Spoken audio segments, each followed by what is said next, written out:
Scott and I have talked about Disney prior to today's edition of the Mishmash podcast. We discussed, in small terms, whether Disney had become a monopoly in the film industry.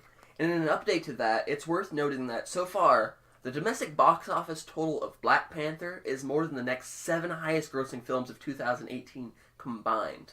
Although it is worth acknowledging that Black Panther has been a massive breakout success, and that totaling it doesn't consider the breakout success of 2017's Jumanji, which made a lot of its money this year. Regardless, though, Disney is a juggernaut in the movie industry, but something we haven't talked about a lot is whether Netflix, the top dog of streaming services, will be able to flourish once Disney's streaming service lands. Disney will bring all of its animated films, including its homegrown animations and those from its Pixar subsidiary. Its blockbuster series like Pirates of the Caribbean and LucasArts' Indiana Jones series. It'll bring with it its entire Star Wars brand, as well as the Marvel Cinematic Universe, not to mention the Avatar series or the Marvel films like Deadpool that were received with the purchase of 20th Century Fox. Shows like Futurama, Family Guy, and The Simpsons, or American Horror Story and The X-Files. The question to be asked is whether or not Netflix can compete against Disney and what the streaming service with over 117 million paid subscribers can do to better its platform. So, you said earlier when we were discussing it that you said that they have such a large amount of content on Netflix. But is it good content is something that I wanted to talk about. Because I'll be honest, I have a lot of times where I think to myself, I don't care about Netflix at all whatsoever. And there are shows that I enjoy, which we'll talk about right now, but I can also say that they have a lot of room to get better in most departments. So what do you think about Netflix overall? Netflix is the only reason I turned on my TV. Honestly, my TV would never, ever, ever, ever get turned on. I mean, aside from video games. But it would never get turned on if it wasn't for Netflix original content. Or for anything on Netflix, honestly. I watch a lot of shows on Netflix. I watch a lot of their Netflix originals. I've liked a lot of their Netflix originals. Some of my more favorite shows of the past recent 2 or 3 years have been Netflix originals. What would you say is the crown jewel of Netflix right now? I think that we both have one in our mind. I wonder if we'll say the same thing. The pinnacle of Netflix right now is Stranger Things. Yeah, that's exactly what I was thinking, is Stranger Things. And it's Stranger Things is one of the best shows that I've maybe seen ever. It's pretty close. It's right up there with, your Game of Thrones, your Breaking Bad. It's up there in that top upper echelon, and that's one of the prize points of Netflix originals. But I mean, I like a lot of Netflix originals. House of Cards was really well done. Whenever the first 3 seasons were really well done. And now it's going to have Kevin Spacey's been taken out of it due to his misconduct and some of the allegations that have been set to him. But that series is going to carry on as well. I've not watched that one. I've heard good things about it, but I haven't actually watched it yet. I liked that one. That one was a good one, but it wasn't my favorite one. There was been a whole lot other that were better. I just watched Altered Carbon. I suggest that highly for anybody. It is an amazing show. Yeah, you actually asked me if we could do a discussion video over Altered Carbon, and then as I considered that, I decided, well, I have to think about it, so let me watch another show while I wait for it to come to fruition. Altered Carbon was so good of a series that I went and put the book on my to-read list. And I looked at some of the reviews on that book, and they were amazing. So the series was amazing. The book, I suppose, is probably just as amazing. Netflix did an amazing job to get me interested, and it pulled me in from the very first episode. It was an amazing, I guess, but after I convinced Nicholas to actually go more in depth on that one, we'll talk about that one further, because I will end up convincing him to watch that. One thing that I've noticed about Netflix, or not necessarily Netflix, but television shows in general, is there's always this stigma about film, and it's that film can never capture a book as well as the book itself did. This may still be true when it comes to television, but I noticed this isn't as true, because there's so much more time to dedicate to it, so much time to focus on little nuances, little small details. I think as long as you have a good director and somebody who stays true to the concept of the story, and not so much, you don't have to stay true to every word that's on the page. I mean, look at Game of Thrones. Game of Thrones is one of the best shows that you'll ever watch, and the series was great. The first 3 books were amazing. They were some of the best books I've ever read. The last 2 books, 4 and 5, were kind of boring, but the first 5 seasons of Game of Thrones television show was amazing, and the 6th one was really good as well. And what you see is that with that further stretching out, you actually get to explore the characters and things like that. And I think Netflix, again, going back to Netflix, does a really good job of doing that. I mean, when you think of a lot of their stories, you think of things like Daredevil and The Punisher and that little art of characters. And I think that they did amazing on Daredevil. Daredevil Season 1 and Season 2 were some of the best TV shows I've ever watched. I really, really like the action scenes in Daredevil. I actually think that that's probably one of the highlights of the Marvel Cinematic Universe is, in fact, Daredevil, which seems really, really strange to say because it seems like it's a lower tier caliber thing, but no, it is just great action scenes. I really, really like the hand-to-hand combat. There's not a whole lot of quick edits. A lot of it just goes on and on and on. And it's really, really good to see, and I find myself actually caring about the characters like Froggy, and Foggy. That's his name. Yeah, Foggy. Yeah. But I'm wondering, I doubt that the Marvel TV shows will carry on, at least on Netflix. I don't know what the contracts are in place, whether or not it'll change whenever the Disney streaming service is introduced, if there were any loopholes, if there was anything. Maybe Disney will try to buy the entire series upright, or maybe they'll actually carry it on, which would be kind of interesting. I can't imagine Netflix giving up their hold on that if they have it. And especially since they probably own... I wonder if they own the license, or if I'm sure they own the creative rights. And so if Disney was to cancel the show because of their owning of the characters, then Netflix would probably just cancel the show and not give it to Disney. That's what I would guess. Well, I know that, Disney has the power to cancel it, of course, because they own the characters. And I don't think that there's any reason, I don't know... I don't think that Disney, they're going to make more money. I don't think that they have to ask more... I don't think they have to ask Netflix's permission. It just matters if there's contracts in place. Because I assume Disney owns it full-heartedly. I think that Netflix only owns the distributive services. It just matters of whether or not there's contracts in place. If they say that this has to be a certain amount of seasons or whatever. Since it was a Netflix original, I would suppose that Netflix would own all of the copyright. Well, you have to think about it. Netflix throws the original title on a lot of things that they own. After they buy the content. No, they don't own the content for a lot of things. Like, for instance... the Scream TV series is marketed as a Netflix original, but it's only because they have the distributive services on online platforms. The show itself is owned by MTV. It's just like they get to put that on their website, and it gives them brand recognition. It makes them a higher tier, but a lot of times they don't actually own the content itself, or they have rights to distribution and a contract in place. It'd be something I'd have to look further into. I'm not really... One other show that I think you and I both enjoy was 13 Reasons Why. 13 Reasons Why was great. I did like that one a lot. And I think that one was on a great platform to really express some things that don't get talked about a lot. Netflix allows that as well. Another thing I like about Netflix is it's not PG, and so it's not almost like a Showtime or an HBO right. echelon. It's got a lot of great content.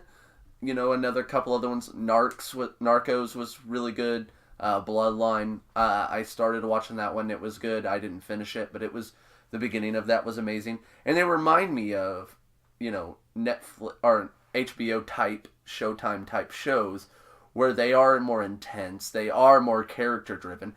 And another thing is that they don't have to really have ratings. Ratings don't really matter on Netflix. So it's just a matter of... Everything gets 100% now because they've messed up their little their counter is dumb. But I think they did it because they had so many, which we'll talk about it more, is their content has waned in some respect, which we'll talk about in a second. One other show that I watched, I told you that I watched something else instead of Altered Carbon. I watched a show called The End of the World, which is about a gentleman who wants to kill someone. He's a teenager in high school, and he wants to murder this girl. And they end up going on a road trip together and getting into a relationship, and the entire time he's like, I'm going to kill her. And it's a very, very awkward type show. It's very short, too. It's only about, I think, 10 or so episodes, and each one's only about 20 minutes apiece. It honestly could have been edited into a film. I think even sometimes, like, I think it was originally perceived as a film, and then they broke it down later on, but it's actually pretty enjoyable. A series we haven't talked about yet, I don't remember exactly what your thoughts on it were, but probably, if not the most popular show on Netflix, at least the second most popular show on Netflix would be Orange is the New Black. It's probably, it's right up there. I enjoyed the first couple of seasons on it, and then I got really bored of it because it didn't change. It didn't evolve.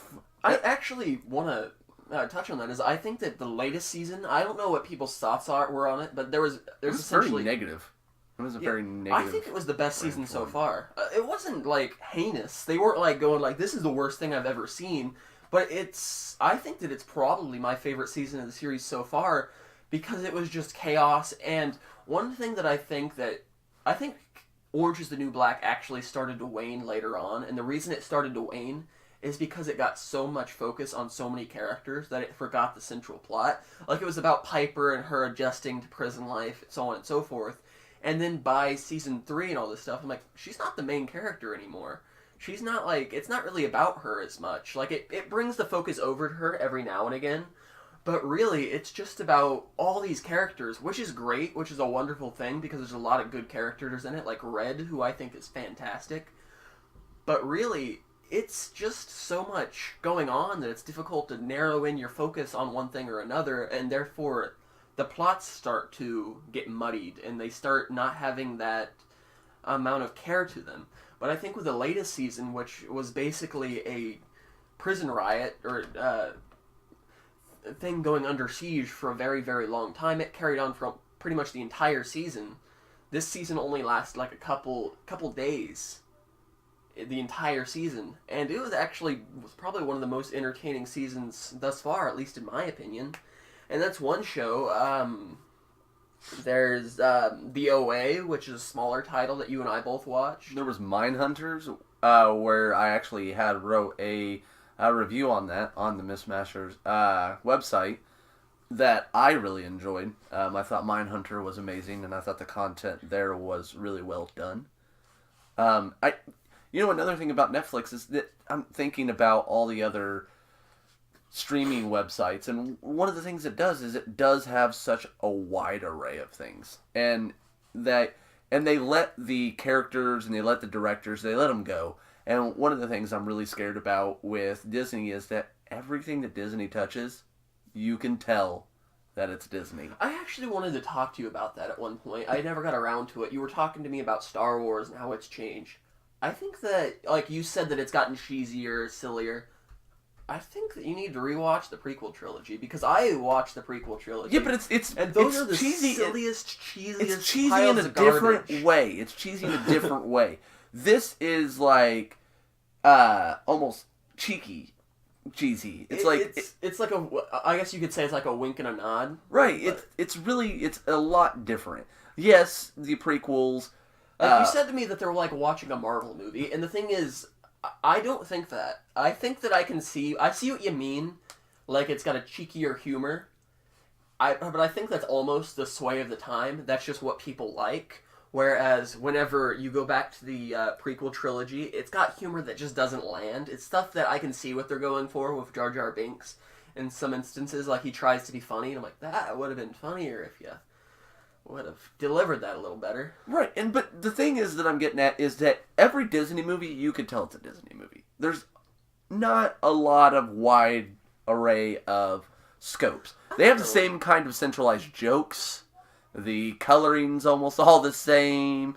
It's always bright, and it's always, cheeky humor, and you've got that same little concept. And when you have the shows, the TV, the series that my son Max watches from Max TV Productions, and he watches these shows, and they're all the same. There's no different. Like, it's about a girl who has become a teenager. She's got a couple little friends who are probably about 9 or 10, and then she's got a couple friends, and one of them's really stupid, and one of them is really smart. I heard that show Gravity Falls is fantastic. I haven't seen... Like, I've heard it is really, really, really beloved. And then Phineas and Ferb is really, really, really Phineas and beloved. Ferb is a funny show, but you could definitely tell that it's Disney. Like, it has the same exact setup as every other Disney show. It's better portrayed, I guess. But the thing is that I'm not saying Disney's bad. There's a lot of good Disney movies. I don't think that they're as in a bubble as you say. Like, I can certainly see it with the Marvel Cinematic Universe. They all seem to follow a certain formula. But I'm like, if you showed me, perhaps, let's say, Guardians of the Galaxy, and you showed me Pirates of the Caribbean, like, I think that they maybe have a similar tone and humor at some instances. Honestly, not even and the that. action's a lot of the same. It's really chaotic action. A lot of Disney's action is chaotic. Like, it's a lot of, whoops, can't believe this happened, and then it does. And that's what a lot of Disney's action is. I mean, you think about it, in, like, Guardians of the Galaxy, a lot of the stuff that Rocket Raccoon or whatever, what they do is totally by accident, or, you know, it's like, okay, we're going for this plan, and then that plan just falls apart, and they do something that's totally different, but yet it still works out. Think about that whenever you think about Johnny Depp and the Pirates of the Caribbean, and you're sitting there and you're like, oh, well, every one of Johnny Depp's plans also fall apart, and he accidentally does it. Then what about something like Nightmare Before Christmas, which is also Disney? Then there's like Pixar movies. I feel like Nightmare Before Christmas is kind of a harder one to like pinpoint because it was done so long ago. But like what I'm saying is maybe they've established a formula that works right now, but that doesn't necessarily, if you look back in the past, that formula doesn't always hold true. They will perhaps debunk convention with the new streaming service. Like, Black Panther actually tackled, and I'll talk about it more whenever I do a discussion with Becca Grace on the Mix and Mash podcast. But I think that it actually debunked a lot of the criticisms people had for the Marvel Cinematic Universe. And that's one thing that I think that we don't give Disney enough credit for, is that they are responsive to a lot of the criticisms that are given to them in regards to a lot of their programming. Because, like, we criticized Marvel because they didn't have a good, strong central villain. And we criticized them because they were too based in comedy. And whenever we criticized them for that, the Russo brothers directed Captain America the Winter Soldier, where it became a lot more serious. And then Civil War just became even more serious than that. Or at least carried on that serious caliber of stakes. And then Black Panther actually captured a good villain with Eric Killmonger, which is not the best name, but still. But let's go back to Netflix. Unless you have something else to add in regards to Disney. No, and so continuing on Netflix is that I think that their wide array is going to be great, and I think it's going to capture a wider array of an audience. I mean, think about, like, the content goes from things like Glow, which was a series about women wrestlers from the 1970s. And it goes all the way to things like Marvel Cinematic Universe, which is like the Daredevil and the Punisher and the Defenders and Luke Cage and Jessica Jones and the other guy, Iron Fist. Which people absolutely adore. Like, I've heard nothing but praise in regards to him. Yeah. Which reminds me, we still have to bring up some of their bad television series. Yeah, so they do have, bad ones, and they have some that are really, like, I really miss any of the Amy Schumer comedy originals. Those are really bad. I'm not even talking about that. I was just talking about television series. Right, I know. I'm just saying that they tried to convince me for 3 months that I really wanted to watch this. And so I was like, you know what? Fine, I really do kind of want to watch a comedy. Mm-hmm. And I just had to finish the Dave Chappelle special, so I was like, I'm gonna do it. I'm gonna jump right in. It says 99% match. I'm gonna love this. It turns out I did not love this. Not even a little bit love this. And it was horrible. So, that moving on. But you want to talk about TV series that were bad from Like, them. I can think of... I almost want to give it a pass, but I'm like, no. Fuller House. And the reason I want to give it a pass is I'm like, this appeals mostly to kids. And I think that's where... Max loved it. The thing is, I think that where the quality really, really, really wanes in the television department, and because I think that for the most part, the television series are the strongest appeal of Netflix. I think that it's with the kid shows especially that they start to wane. Because, for instance, a series of unfortunate events, like, it might be faithful, but as I watch it, and it might mean something to a kid, but I'm like, these are really, really cheesy films. And they were cheesy books, too. But especially their animated shows, I'm like, these look really, really, really bad. Like, the animated Inspector Gadget show. I didn't even watch those. I'm like, I didn't watch them, but, like, I'm like, that animation is just awful looking, and they're not... And, like, there's a running joke, like, South Park actually talked about it, where, whenever you call Netflix, they answer the phone with, Netflix, you've been greenlit. And, because they'll pretty much allow anything they want. And this actually goes back to the distribution services and the ownership clauses in Netflix. Is a lot of the shows that they have, a lot of the animated series that are marketed as Netflix originals, didn't actually appear as on Netflix, but they were released from a foreign territory, and then Netflix purchased the U.S. distribution rights. Right. So they don't actually own the full concept, but they own the distribution rights. But really, that's only the only weak point I can see in the television series department, is that I think that they could do better with a lot of their animated shows, a lot of things like that for kids. But, like, if you said that Max loved Fuller House, then really my criticism doesn't hold a whole lot of weight, because if a kid likes it, then that's all that matters. I think that we're going to see that a lot of kids shows they're just not targeted for us. A lot of them are just really dumb and stupid, and I sit there and I watch it, my brain dies a little bit, and Max is over there just laughing and giggling, and it's the funniest thing ever, and I'm like, that is dumb. And so he'll watch that episode 15 times, and my brain will melt, and it'll be a puddle on the floor, and I'll step up, and I'll slip, and I'll break my hip, because I guess I'm just too old to understand any of it. But Netflix, definitely does, and every one of them. It doesn't really matter what you watch that on. You watched it on Disney. Like I said, all Disney shows seem to be the same, especially on the Disney Channel. All those seem to be the same. They have the same concept. Nickelodeon does the same thing. Nickelodeon has almost exactly the same concept for almost all of their shows. And so it becomes to where you're sitting there like, wow, this is all really, really dumb. But then you go back and you watch some of the cartoons that you used to watch that you would praise, and you're like, this probably isn't much better. No, Animaniacs is still pretty great. And the way I remembered stuff was a lot funnier than what it actually is. I think your brain has a way of making things a lot funnier and a lot more... a lot better. Like Power Rangers. Like, don't go back and watch the Power Rangers. It's not good. It was never good, but I thought it was great. It turns out that I was wrong. I'm still very, very wrong. I'm still mind blown for some of the things that Animaniacs... all the things that Animaniacs was able to get away with. Like, there's one thing in particular that always blows my mind. They're like, they're trying to, like, being detectives and so on, and they're like, Wacko or whoever is like, we need to find Prince. And then Dot comes by and she's holding Prince in her arms and, like, carrying him. And he's like, no, fingerprints. And then Prince just smiles at her and she's like, I don't think so. And I'm like, that's not okay.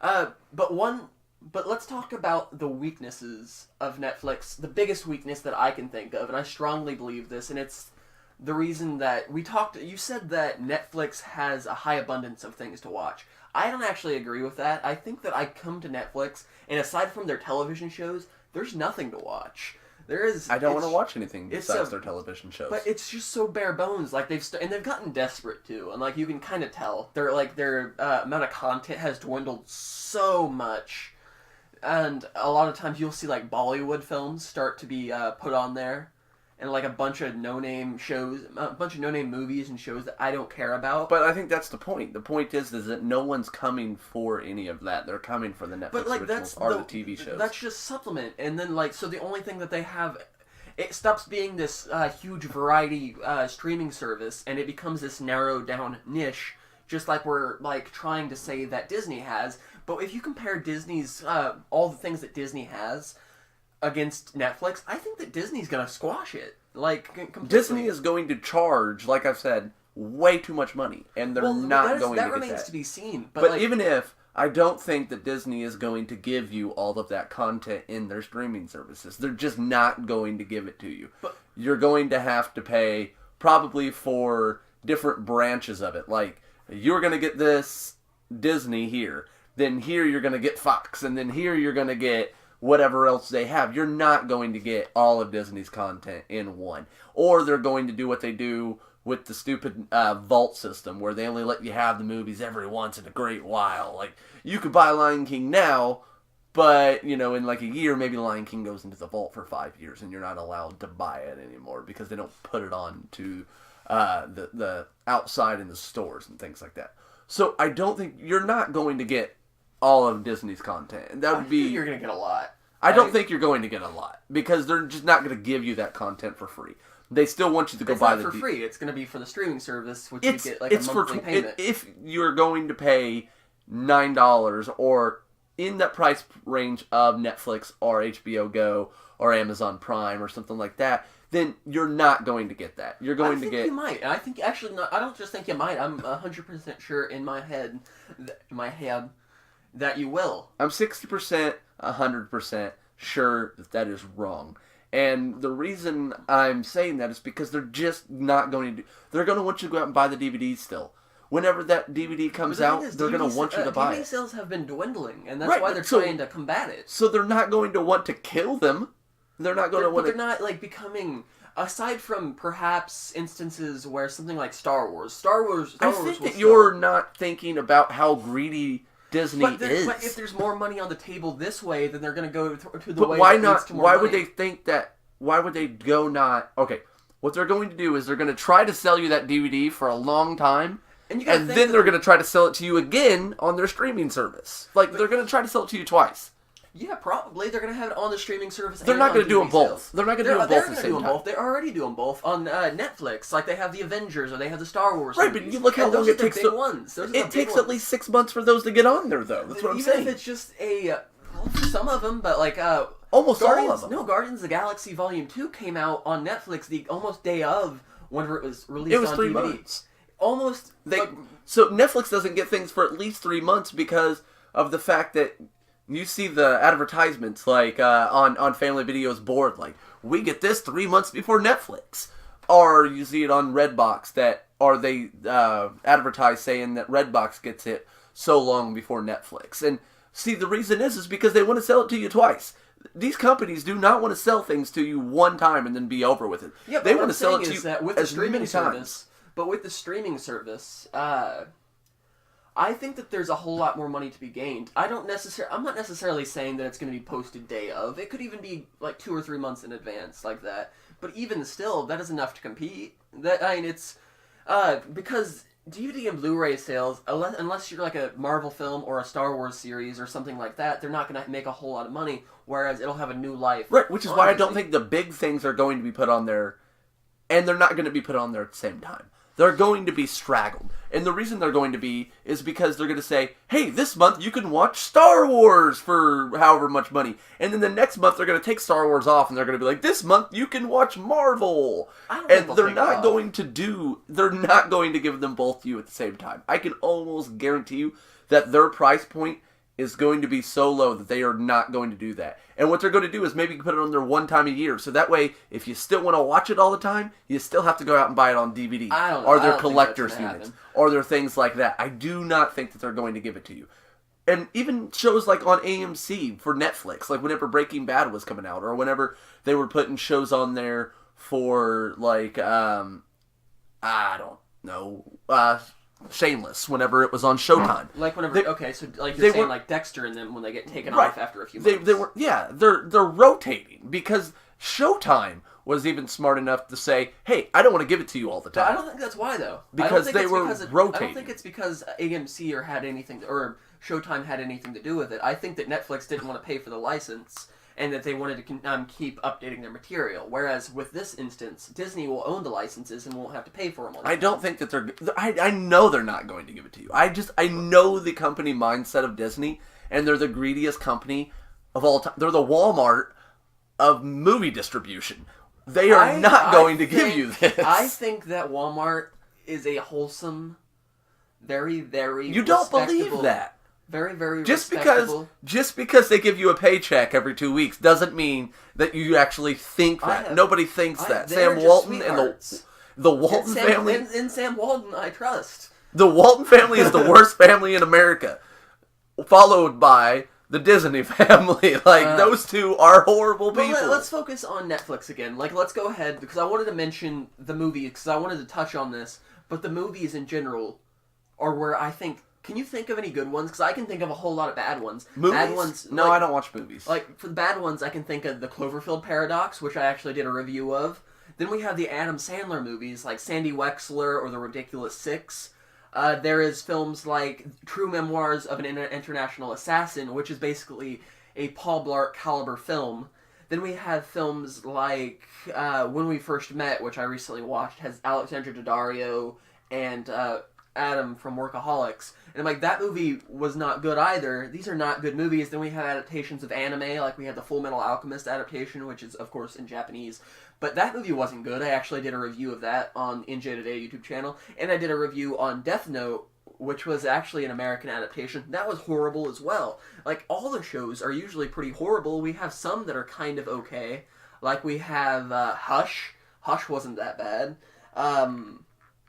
The Babysitter was kind of stupid, but it wasn't that bad. It was enjoyable for what it was. But I did watch that one.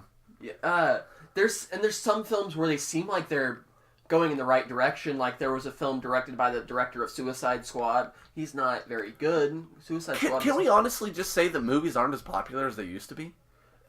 More people would rather sit down and binge watch a TV series. But that's not necessarily the case. There's the case in some regard with how we consume content. But in theaters, these movies are still making bank. But theaters is a different than streaming. But that's what I'm saying. Disney is huge for the theater market. I don't think they're huge for the streaming. Well, that's what they want to do. Is they want to be huge for the theater audience and this. They want to have. Nobody says, you know what I want to do today is sit down and binge watch every single Disney movie. Well, it's not about binge watching. It's just one time. But that's what streaming is. It's about binge watching. That's what people do. But they sit down, they get their Haagen-Dazs ice cream, and they get their 2-liter Mountain Dew. They prop their feet up on the couch, and they watch 13 hours of TV. But they haven't. But the landscape has changed drastically. It's not the same landscape as it was, and therefore there's no reason to suggest that the landscape will be the same from years to come. People still watch movies on Netflix. But not as much. They still watch quite a bit of movies on Netflix. That's why they have things like the Cloverfield Paradox, which was able to get 4 million views within the first on the weekend. And then we have Bright, which was the film that was directed by the guy from Suicide Squad. I'm not saying nobody watches movies. I'm saying that more people would rather watch the series than they'd watch the movies. I'm saying that with new higher budget films, not just higher budget films, but films people are interested in, because think about it.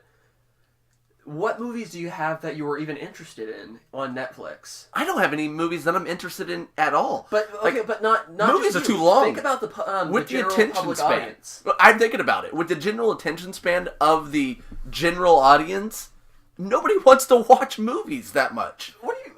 But people are willing to binge watch Orange is the New Black for 13 hours? Because it's different. It's like boom, boom, boom. You're separating it up. You could stand up, go take a pee, come back, and then still jump right into another episode. I don't think that people want to stream movies as much as they want to stream series. I think that the only time that they've ever had anything really of interest on Netflix in terms of an original movie was with Bright or with the Cloverfield Paradox. Whereas, although we're definitely not going to see a Star Wars movie on, premiere exclusively on a Disney streaming service. That would just be, insane. But we could see higher budget films be premiered on that thing just as a selling point. and that they have a whole lot more resources to make a better film. They can I get. highly doubt Disney is going to do that. I don't think we're gonna see like a Marvel movie on there. But I would not be surprised to see a film with like $100 million budget go on to the streaming and service. I think, again, that's still a smaller... I'm not saying... Like, when I say small, I'm saying small as for streaming. I'm not saying small as in like, oh man, 4 million people just watched that video, because that's a lot. That is a lot. But what I'm saying is that it's a smaller market that wants to watch movies as opposed to watch series. That is the bigger market. People want to be able to follow a set of characters for a long time. They're here for a good time. Not a long time, no. I just wanted to say that. But they're here to get in there and watch those series, and they're not there to watch a 3-hour-long movie or a 2-hour-long movie. People's attention spans just aren't that long to watch that. How often do you watch a movie and you don't pause it? It depends on whether or not I'm interested in the movie. If it was like, if for instance I was watching a film as entertaining and as engaging to me as like a Guardians of the Galaxy caliber film, I would not pause it. I would watch it consistently. And it's like, and the thing is, I usually don't like watch an episode of like Breaking Bad if I was watching it. I wouldn't watch an episode and then go pee break, go do something else. I would watch the next episode and keep it on. But the thing about series is, what I'm saying is that attention span changes because it's always giving you that cliffhanger at the end. Like, you're watching it for like 45 minutes and then bam, cliffhanger. Now you're like, oh, I gotta watch another one. Those movies, they don't do that. You're not like watching a movie and then you're like, oh my god, I have to watch the next episode of this movie because there's not a next episode of this movie. So you're not watching it. So to summarize, what are your thoughts on Netflix, and what do you think it could do better? What do you think it's doing right? Netflix gets a 2 big thumbs up from this guy. Like I said, it's the only reason I turn on my TV ever if I'm going to watch something. It's probably got the biggest array of content that you're going to find in streaming services right now. It's got the best price point value for right now. We'll see what the other streaming services bring to the table. But right now, I'm going to say that Netflix does things really well. They could change some things, but, you know, everybody has their low suits. I think that their high points outweigh their low points, and I think that they're doing really well for their business model right now. And for myself, I think that Netflix has a lot of good television series, whereas I think its low points are with the movie series as a whole. With how the movies are, I don't think that they're very high caliber. I think that they need to work on that. And, because honestly, I think that they're damaging their brand with a lot of the movies and shows that come out that are... Because for every good or great show, we're willing to overlook it, but then like there's a bad show right over there. So I think that Netflix could work on strengthening its consistency. I think that it is going to be very, very much threatened whenever whenever Disney starts its new streaming service. I think that it is going to have to change. And I think maybe that'll happen because with it freeing up a lot of its ties with a lot of Disney films, it'll have a lot more money to spend on new stuff. But right now, I'm so-so for Netflix, and that's where I would probably land. Thank you for watching us on this edition of the Mishmash podcast. I'm Nicholas McConaughey, here alongside Scott Moore, and we'll see you next time.